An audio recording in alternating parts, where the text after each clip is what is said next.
Hey, shalom, shalom, shalom, shalom. Turn that off. Quick video, quick video. It's lunchtime.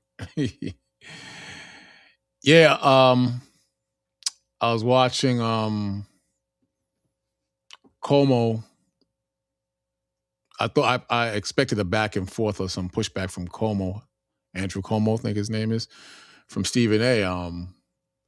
I guess that, that that didn't happen. But really short video from a lunchtime rant with Stephen A. Check this out. I found this interesting in regards of this brother that was, I believe he was killed. I could be wrong, but at this point, I believe he's killed based on what Stephen A. is saying. And, it's hard to believe he wasn't killed. Very hard, extremely hard to believe that the young brother wasn't killed. And I did a video earlier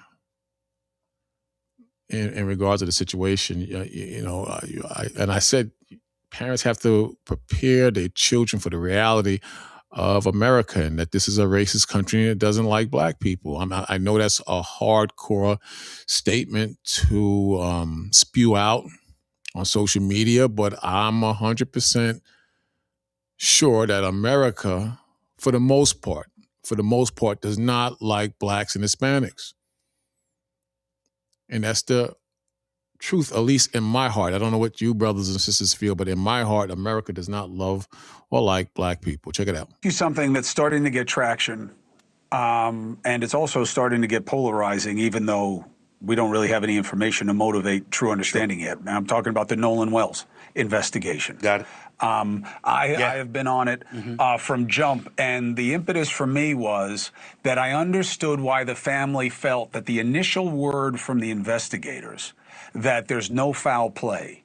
I understand the sensitivity given the other components of this, where it was, who this is, how quick that answer came before they really had any kind of sense of context. But the immediate pushback was, oh, Ben Crump, Al Sharpton, here they go, making it racial when there's no... It's always racial. Well, at least 95% of different situations regarding black and white, 95% of the time it's racial. And white people have a hard time coping with this, that they are the bad guys. They don't want to be the bad guys, but they have a historical track record of being the bad guys. And most black people don't trust the judicial system. They don't trust a system that's ran by white people. Bottom line. And he just can't see that. And you know what that means? That's a total disrespect on the views of black people. They're trying to say that you're stupid. And for you to believe these people, you're gullible. You're just absolutely gullible. Gullible is let me see if I can say this, is an adjective that describes someone who is easily tricked, cheated, or persuaded to believe something. Easily tricked or persuaded to believe something. Well, how many Negroes in this country fit into the category of being gullible? Gullible.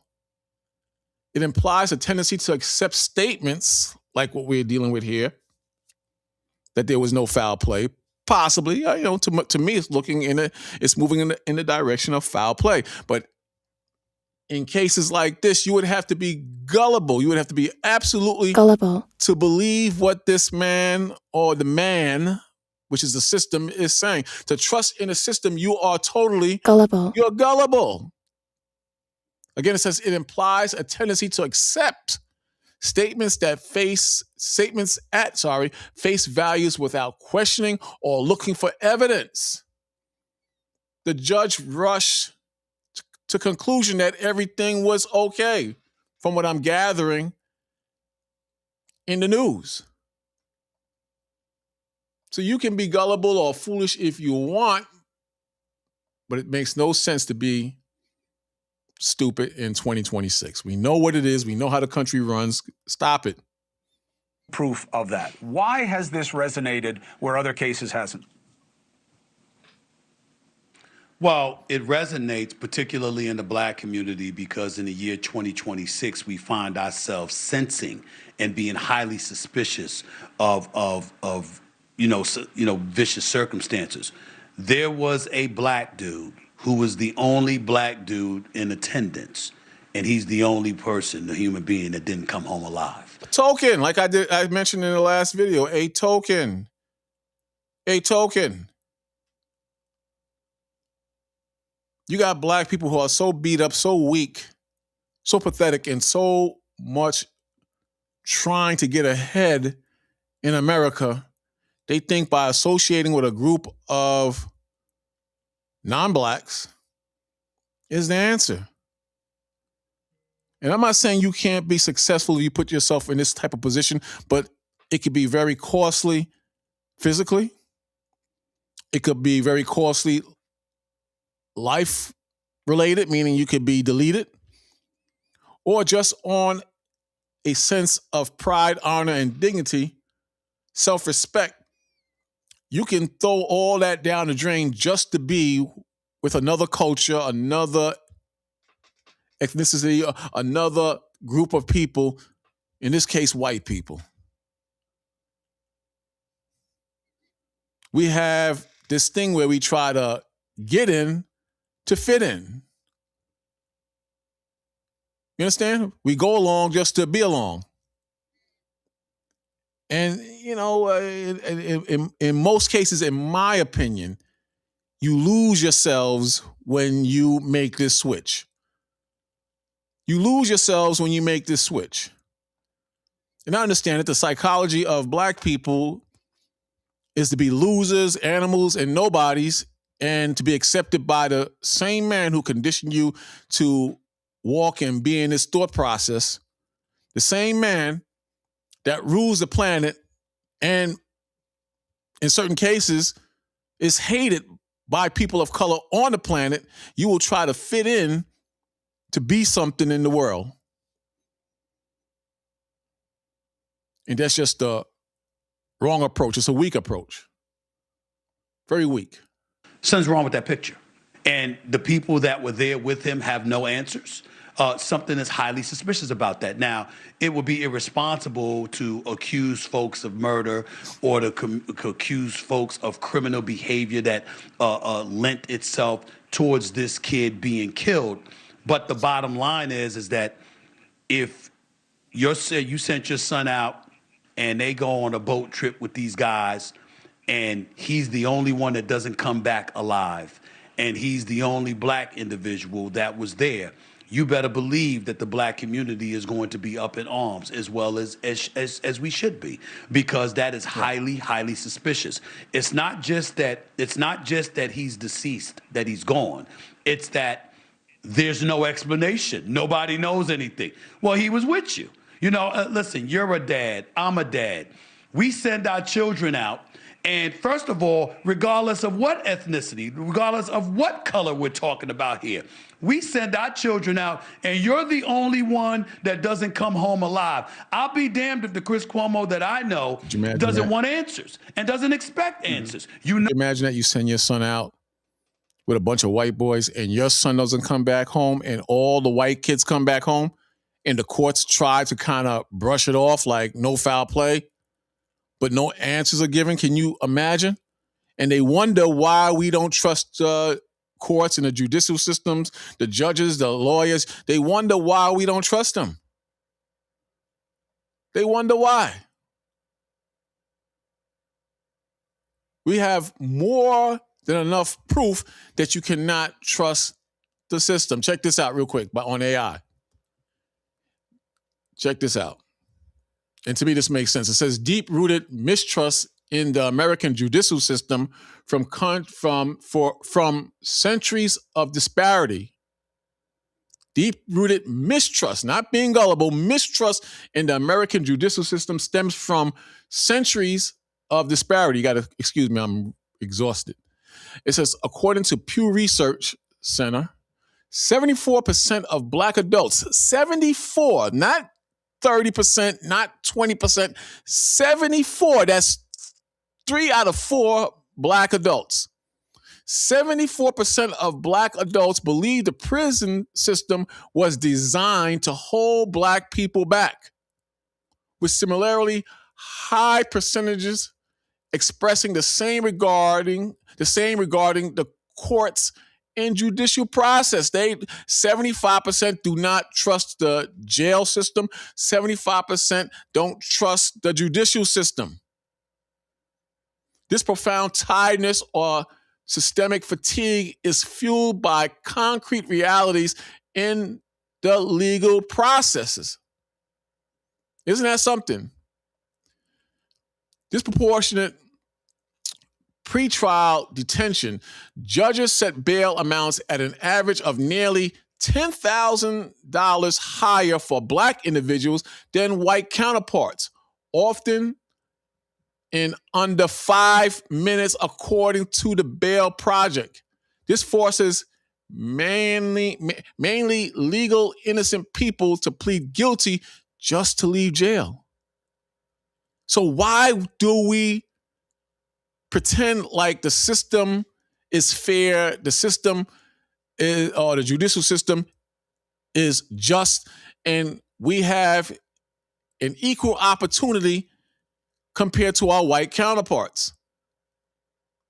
Why would it be so far-fetched to believe that these young men murdered this Black young man? I'm not saying they did. It could be anything. I'm just saying it's not too far-fetched and hard to believe that this can come to pass, that these white kids killed this young Black man. And it would play perfectly in the signs and times and realities that we are experiencing today. It would fit perfectly in terms of proving that America don't love you. Stop the foolishness. America doesn't love you. But we'll see. I might be wrong. I just feel 80 to 90% of me feels. I'm not going to even say believe. Feels that this young man was murdered. And I could be wrong. I very well could be wrong. You understand? Know me, and I'm going to push for answers. So for no one to have answers as to what happens is when the suspicion elevates exponentially. That's what this is about. It's about the fact. Look at this dude, man. I don't want to bang on this dude like the last video. I didn't bang on him then. I don't want to bang on him now because I understand his mind is not right. But look at this dude. Look at this dude. And I went to school with not all white boys. I went to school in Brooklyn, in Coney Island. And we had the only junior high school that we can go to as Black kids was in Bensonhurst, an Italian mafioso, poor, to a small degree, neighborhood. And they hated us. They hated us. They would chase us and throw sticks at us. And we'd fight back. And none of the teachers, no principal or vice principal did anything about this. They did nothing about this. Grown men would drive their cars up on the curb and jump out with baseball bats, crowbars, bottles, and chase us. But boy, when we got back to school, the sisters, these when we had real sisters back then, they would whip them white girls' asses, boy. They would snatch their chains and beat their asses. We couldn't do it.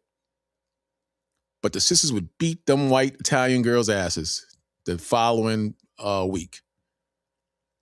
So I know, man, you can try to fit in all you want. You are just a token. A token. There's been no answer. Nobody knows. A matter of fact, the parents, from what I read, the parents were saying they didn't even get a hold of the cell phone until they used whatever device to locate it, and it was brought to them by one of the people that was in attendance with their son.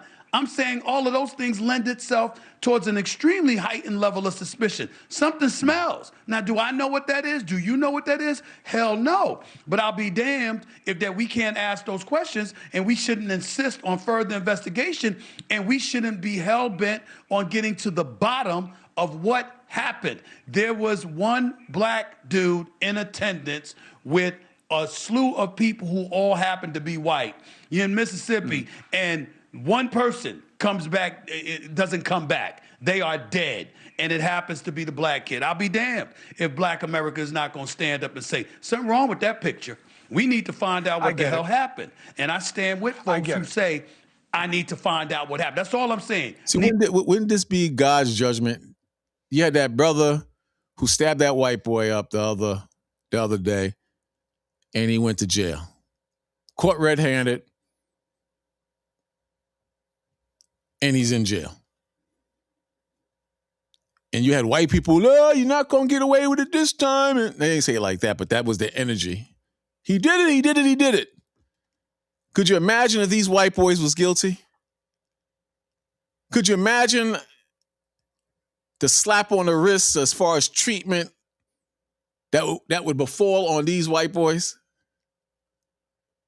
I'm just saying, man, it would be very interesting if these white boys did kill this young man or was involved in somehow involved in his demise. It would be very, very interesting how that would play out.